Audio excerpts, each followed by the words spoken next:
is Nick. I work at an emergency roadside assistance program. I got a call up in Truckee, Boca, for a battery call, so pretty much that means that the vehicle can't start. So I went en route up there, found the vehicle. At the time, I didn't realize that this was a situation until later on, but... Let me stop you right there. Yeah. You said you went to Boca. Yes, sir. So over near Boca Lake? Yes, sir. So not Prosser Lake, Prosser Creek Lake. It's right by Crosser Creek. Yeah, so just north. So you went to Boca. At first, when I went there, I realized after my test that everything was working great on the vehicle. At that point in time, I did notice that she was very hesitant and very skeptical on everything that was going on. She was asking me really weird questions, in the sense of, how do you put on your seatbelt correctly, and okay, and she asked me to show her on how to connect it to her actual belt. After that, she was stating on how she was there all night and she couldn't get her vehicle started due to the fact that now we both realized it was in neutral. She was wearing a sweatshirt, so it looked like she has been there for quite a while. What color was the sweatshirt? It was a gray sweatshirt. Gray sweatshirt. Was it dark gray or light gray? It was light gray. Hi guys, thanks for being with me today. So as we can see here, this is the Prosser family campground right here. Kiely was found around this area right here.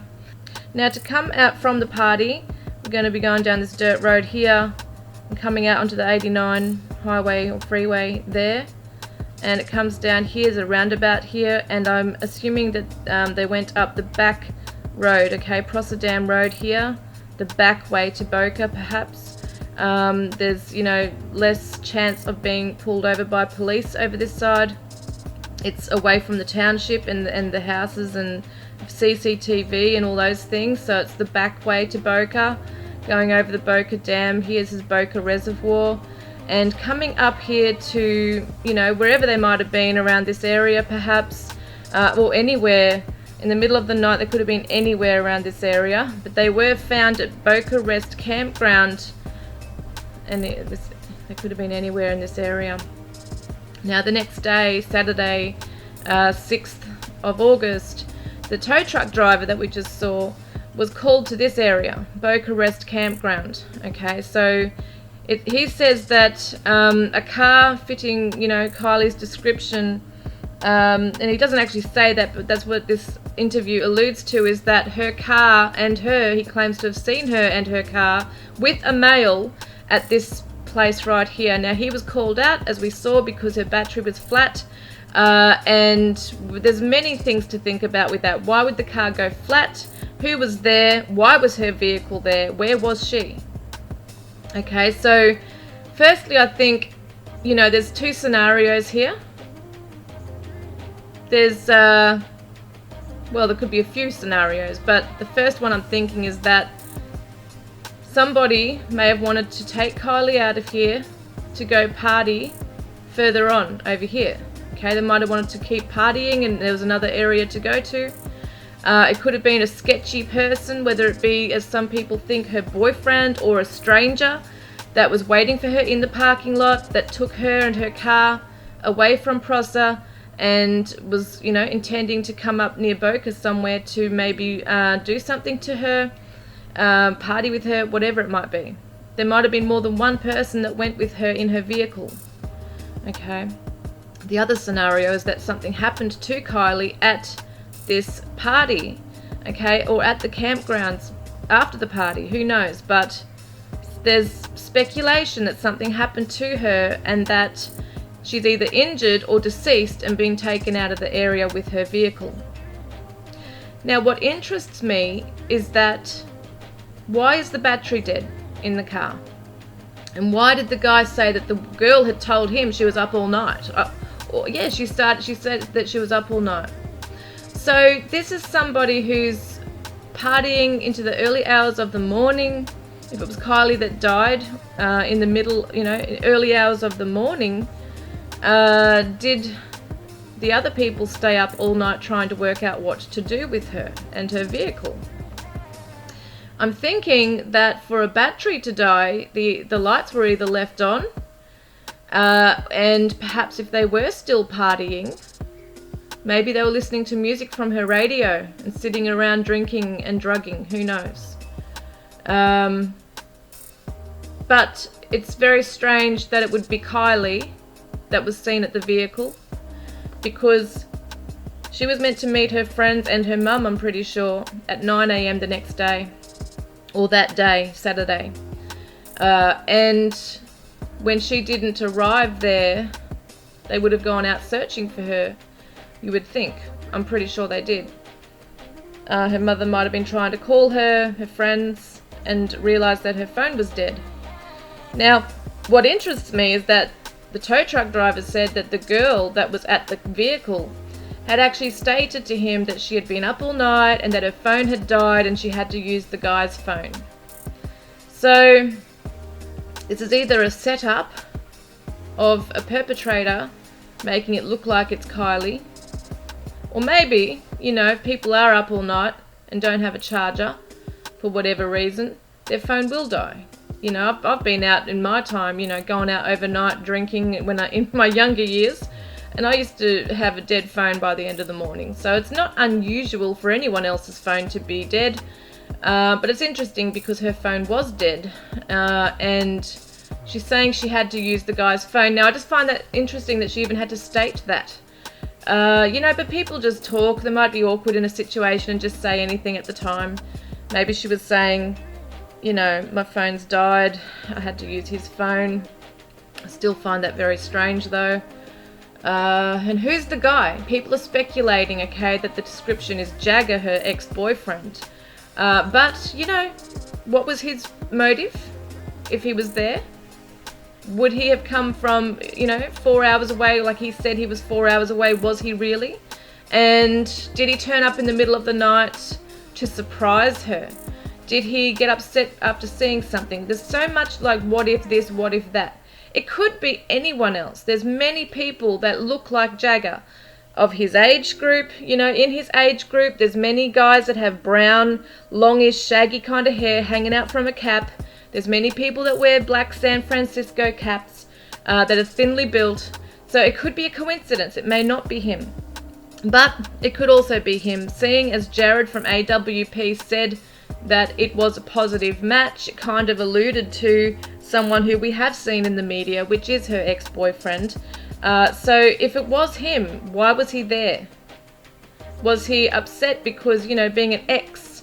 We did see in the last video that I did that he was posting some interesting TikToks and songs that were implying that he was very insecure and upset about, losing her.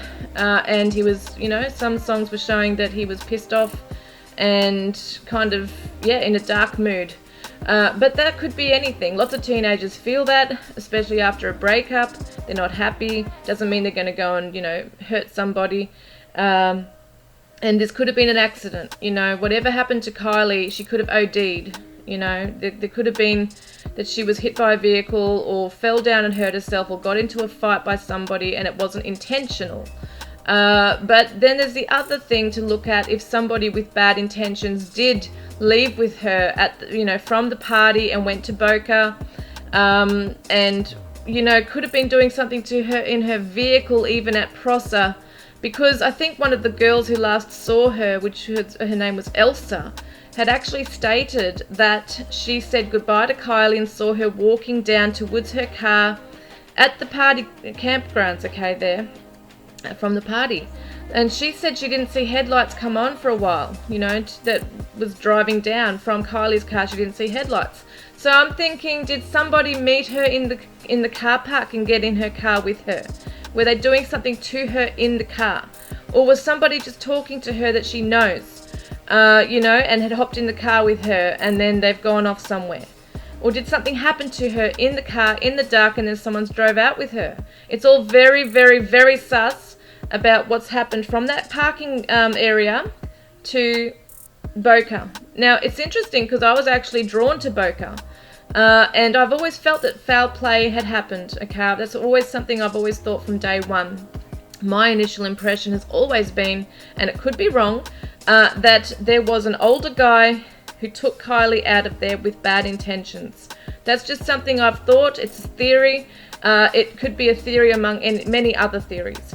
But, I do believe this is foul play. I believe that the girl that was seen at the vehicle was not Kiely. If it was Kiely, then something has happened to her after 11 a.m., after the tow truck driver has left. And that would explain, him saying that he claims to have seen her. Now, there are many other blonde-haired girls with long hair that were at that party. We see in that photo of the group hanging, around each other, that there's some women, females there with long blonde hair. Now, some people are speculating that it's Sammy that was at the vehicle with this guy at Boca Rest, and it could be, but I'm thinking that the tow truck driver wouldn't have thought, when he saw the flyer of Kiely, who's a blonde-haired girl, she's got long blonde hair, and to me she doesn't look anything like Sammy. Sammy has got medium brown, more brown hair than Kiely, and it's medium length, so it's not like she could make her hair longer, where the guy, I'm pretty sure, would think, oh well, that girl had shorter hair. So it could be somebody who looks like Kiely. It might not necessarily be Kiely, and you would think that, there's way more to the interview than what we've seen. We've seen 10% of that interview with AWP. We don't know what else he's told them. We don't know what, description he's given of the girl, and maybe that's why we're not hearing it in the media. I'm not sure. It's interesting that they haven't released his description of the girl, or like what she looked like. So maybe he could identify the vehicle that was missing. There's so much more to the interview. For all we know, he could have said there was a really bad smell coming from the car, and it's very suspicious. There could have been so many other things that he had said that we have no idea about, even what the girl looked like that was there. He might have noticed certain features that other people are thinking, well, that doesn't fit Kiely. Could it have been Kate, her friend? Supposedly her best friend. Kate looks a little bit like Kiely with her long hair. And could be, eyewitness accounts are not always reliable, because a week later, they can't possibly remember every single thing, but he had actually remembered quite a bit, because to him, things were weird. And if a situation seems weird and off to you, you are going to pay attention to what's going on, around you, and what people are saying and what tone they're using. So she stated she's out there all night. She can't get her vehicle started. The battery died, and he says they both realised it was in neutral. And I don't know much about cars, like autos. I drive a manual. So, I can start a car in neutral. Other people have said the same thing. So I really don't know all the details with that. But it's just interesting that was even mentioned about it being in neutral. And it sounds like she, whoever she is, didn't know this car, wasn't familiar with it, maybe is young, doesn't have a license, maybe doesn't know how to drive, or doesn't drive an automatic, is not familiar with this particular vehicle that she was in. Now, who is she? If it was Kiely, was she so hungover and maybe drugged or drunk still that things didn't make sense to her, whether it was Kiely or not?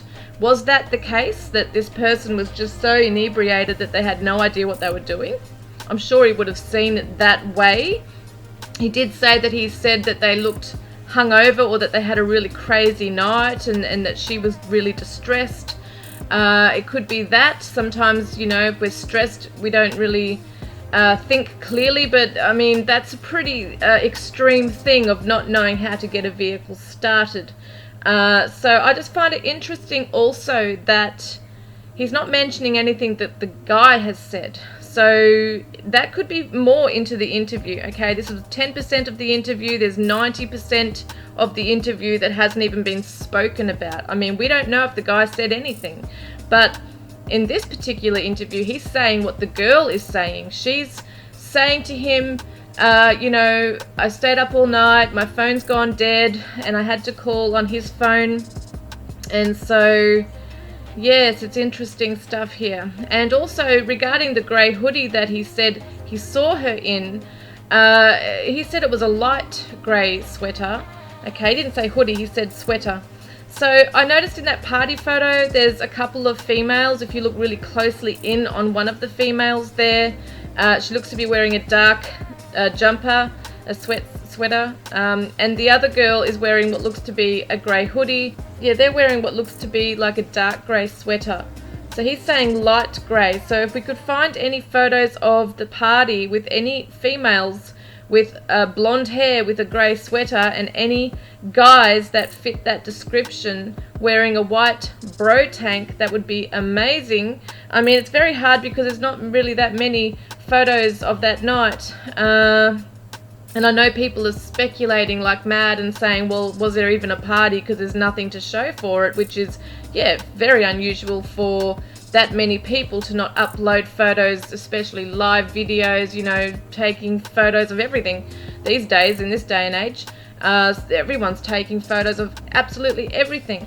So it is very strange, but also they are juveniles, okay, as Doug from AWP had stated, that the parents need to protect their children. LE are going to not publish, you know, those particular photos, or even the media, because they are minors, a lot of them. They are juveniles. They don't also want to be, you know, their parents don't want them connected to a crime if they're innocent, because they're going off to college, they've got a future ahead of them, and God knows what happened at the party that they're all being hush-hush about. So yes, it can be understandable that if they are innocent and they witnessed something shocking, that they don't want their name attached to that. They don't want people coming after them and questioning them. You know, that's for LE to do, and the parents. So as we can see, people are already jumping on things like mad. You know, there's certain YouTube creators that only just, you know, there's a certain YouTube creator out there already stating that another girl is really Kiely, and he's now given her name out and her photograph and everything, and her family's photos to everybody on the internet, and now they're chasing that girl, and they're now accusing her and threatening them. And I think this is absolutely insane. Insane, without any evidence whatsoever that that girl is involved or her family. She looks nothing like Kiely. She looks nothing like that. Her family look nothing like Kiely's family. It's all really quite incredible what's coming out of these people's mouths. So we just got to be careful, all right? We've got to be use our common sense when we're looking into these situations, these cases. Everything doesn't make sense for now, but it will do soon. We can have suspicions, we can speculate like crazy, but to accuse somebody and actually go after them with this mob mentality, and these are kids, by the way, they're children. They're, you know, this girl may be about 16, Kiely's age, being chased by people on the internet. It's scary, and it's unnecessary, and it's illegal, you know, to be doing that. Cyberbullying is highly illegal, and it can cause, you know, people to what's the word we need to use today in this on the social media, is unalive themselves, okay? So we just got to be careful what we're doing and who we're going after, who could be really innocent people. Even Jagger, okay? I've got my suspicions with what's come out with that description, but we don't have 100% proof that he was there. You know, there's a lot of suspicious stuff, but there could be a coincidence. It could be somebody else entirely who was with Kiely or with her vehicle in the early hours of Saturday morning, you know. So we have to wait and see where this all comes about. But even speculating on who is the girl, who was the girl, I don't think it was Kiely, especially that they explained that the girl and the guy were rotating around the vehicle at different times, and when he would come around one side, she would move to the other side. But you know, the tow truck driver kind of said she looked distressed, like she was uncomfortable, but that could be all sorts of things. Maybe she was worried the tow truck driver was going to go into the back. If Kiely was in the back, you know, cargo area, maybe they were worried he was going to go in the back and check out the boot for some reason. So there's many things to look at here, but one thing we are aware of from what that eyewitness has stated is that he believes he saw Kiely's car, and he believes he saw Kiely. Now, I don't think he actually says Kiely's car, but I think that's what it's insinuating, is that he's seen Kiely, her vehicle, and a guy at Boca Rest Campground. Now, we don't know. Eyewitness accounts sometimes are not always reliable. So was it Kiely or was it somebody else? What is your opinion on this, guys? Because it is a crazy case. It can be very confusing at times, based on, you know, the missing pieces here. Everybody just has to fill in the blanks somehow. But, you know, what do you reckon about this? Who do you think that girl is? Who do you think the guy is? And what's your reasoning for it? I'd love to hear your comments below.